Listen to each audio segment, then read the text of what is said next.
answering. She checks for a pulse, and yes, he has a pulse, but he's not breathing. So what does she do? She tries and open the airway. If we have someone who's not had a trauma, we can do a head tilt and chin lift. So head tilt, we just push the head if they like that. Head tilt, chin lift. But if it's trauma, we don't do this because of the C-spine. Remember the broken head yesterday? We don't want that. We do a jaw thrust.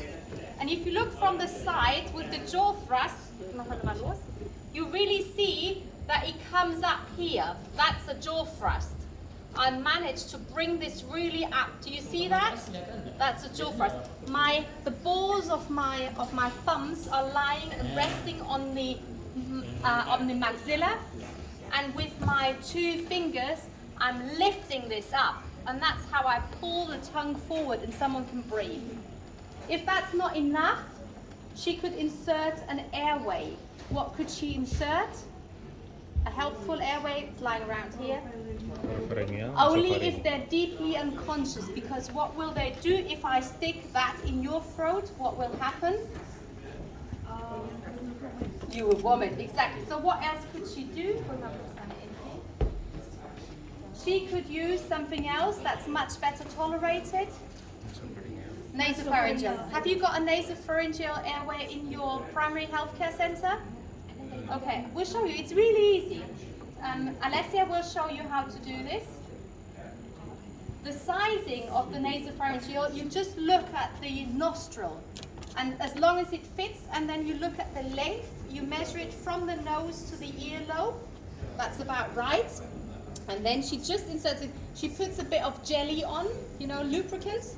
And then you don't go up, but you go straight. And you only insert it. Easy peasy. Don't cause bleeding. If you've got someone who's got difficulty in breathing and then you cause them a nosebleed, you've lost it. That's bad for us. We don't like this on these things. But you go in a rotating, in a straight line, a little bit like that, but not like this, just straight down in a smooth movement. And then it's in. And if that's not enough, we can use this. Again, how does she measure it? Okay. So she measures it, again, to the ear here, and she inserts it upside down, and then she twists it. Sometimes when the tongue is really big, you can even hold the tongue like this, and then you insert it along here and twist it in. And then it's quite easy to then ventilate the patient. If the patient makes gargling noises, we can suck the airway. Thank you so much, that's great. Just look for our suction, we've got one. So this is a mobile suction. Have you got a mobile suction or have you got an electric suction in your primary health centres?